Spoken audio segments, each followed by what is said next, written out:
You could have the best product in your category, but still be completely invisible in AI search. If AI tools don't know how to categorize you, you simply don't exist. And this one silent mistake is probably the reason why. I'll break it down in this video. Hi there, I'm Jason Patel, the co-founder and CEO of OpenForge AI, and we help your business get noticed by ChatGPT and other AI search engines. Don't forget to like and subscribe. Get the latest tips, strategies, and guides on how to increase your AI brand visibility and 10x your marketing in the age of AI. Let's get started. So, let's talk about search market fit. Search market fit is the missing link between your business and how people search for what you offer. It's not about your actual product being good, it's about your product making sense to search engines, especially AI-powered ones like ChatGPT, Gemini, Perplexity, and so on. So think of it like this. Product market fit is when users love what you built. And search market fit is when people and algorithms understand what you built and know how to find it. So when someone types into an AI tool, what's the best tool for scheduling meetings? If the AI confidently replies, Calendly is a great option, that's search market fit. And if the AI says nothing or suggests a bunch of your competitors, you've got a problem. That problem only gets worse over time because AI doesn't just index your site, it learns from citations, comparisons, and patterns across millions of documents. So why does all this matter for AEO, answer engine optimization? That's because AI search doesn't work like Google's old school algorithm. The old days of SEO are done. There's no 10 blue links to scroll through, no title tag tricks, no last minute keyword hacks. With AI, the system is trained to answer your question with what it already knows. And what it knows is based on how your brand shows up across the internet, your category, your reputation, your clarity. So here's why search market fit is so critical. AI search is concept first, not keyword first. So when someone asks, what's the best accounting software for freelancers, AI tools service entities that match the intent behind a phrase, not just those who use the exact words. Think intent, not keywords. LLMs generalize from their training data. They make sense of the world by identifying common patterns. If your product positioning is vague, inconsistent, or just completely off the grid, you're going to be ignored. And AI surfaces entities that have a clear category. If ChatGPT can't tell whether you're an email tool, a CRM, or a knowledge base, it's not going to risk including you at all.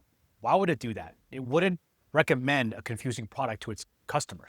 So here's how to tell if you have search market fit. Let's get tactical. Step 1, test high-intent queries in ChatGPT, Gemini, and Perplexity. Ask it things like, what's the best software for onboarding new clients? Or what tools help teams manage editorial calendars? You want to test a query based on your company's category. So see who shows up. Is your company even in the results? Even better, are your competitors in the results? If yes, then AI understands the category. And if you aren't in there, it just doesn't recognize you as a part of that category yet. So step 2, audit your homepage and position it. Can someone land on your homepage and instantly know what category you're in, what type of problem you solve, who you're for? If it can't, then AI won't either. Then step 3, check your citations. Are you mentioned in comparison blogs, listicles, software review sites, or help forums? You could use OpenForge AI to check all those things for AI search. These are the signals AI uses to map you to a category. If you're missing from those places, you're going to be invisible in the training data. Like I said, you can use OpenForge AI to check your citations and see how ChatGPT and other AI search engines talk about your business. We got you covered there. Now the golden question, how do you build content and product around search market fit? This is the part that most people skip, but this is the fix. You don't need to completely blow up your product. You need to align your messaging, content, and positioning with the way people search. Here's how. First up, anchor yourself to a known category.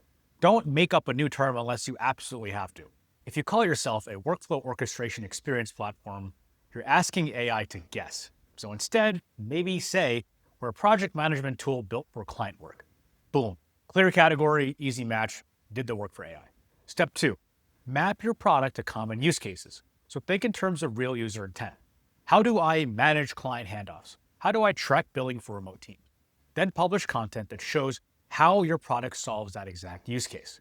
Step 3, repeat your category language elsewhere. Use the same phrasing on website, your blog, your LinkedIn bio, third-party review sites, on YouTube, on your newsletter, your podcast appearances. This repetition will reinforce your category position in AI training data. Step 4 is get cited alongside your competitors. So if you want to show up in AI search, you need to be mentioned in the same context as your category peers. So for an example, if you're a knowledge-based tool, try to get included in the following articles: top 10 knowledge-based platform, or best affordable knowledge-based platforms for early-stage businesses. Every time you're cited in context with your category, it strengthens your signal and therefore your search market fit with AI search. Now, let me talk a little bit about what you should not do. So don't create vague product descriptions. If your homepage says things like, "We streamline workflows through AI-driven insights," the AI will have no idea who you are and you're going to be toast. The second thing you shouldn't do is don't misalign your category language. You describe yourself as one thing on your site and then another thing on social, another thing on LinkedIn, another thing on podcast interviews, you're dead.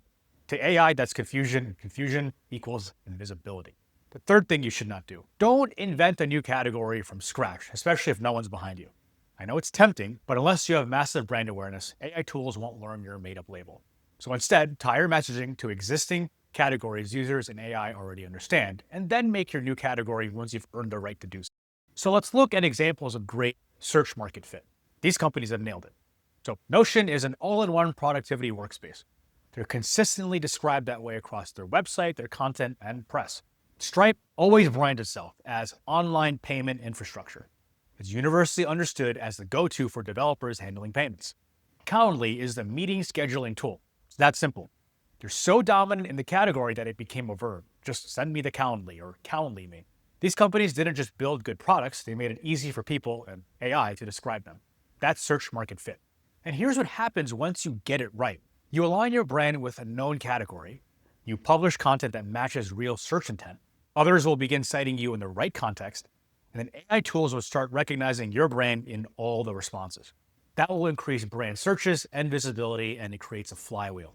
Your AI visibility will compound month over month, year over year, and it becomes effortless. It becomes a self-reinforcing loop. But this only works if you're speaking the same language as your audience and the search engines that they're using. Anyway, that's it for this video. Hope I cleared things up about search market fit. Don't forget to like and subscribe. I'm Jason Patel of Open4j AI, and we help your business get seen by ChatGPT and other AI search engines. I'll see you in the next video.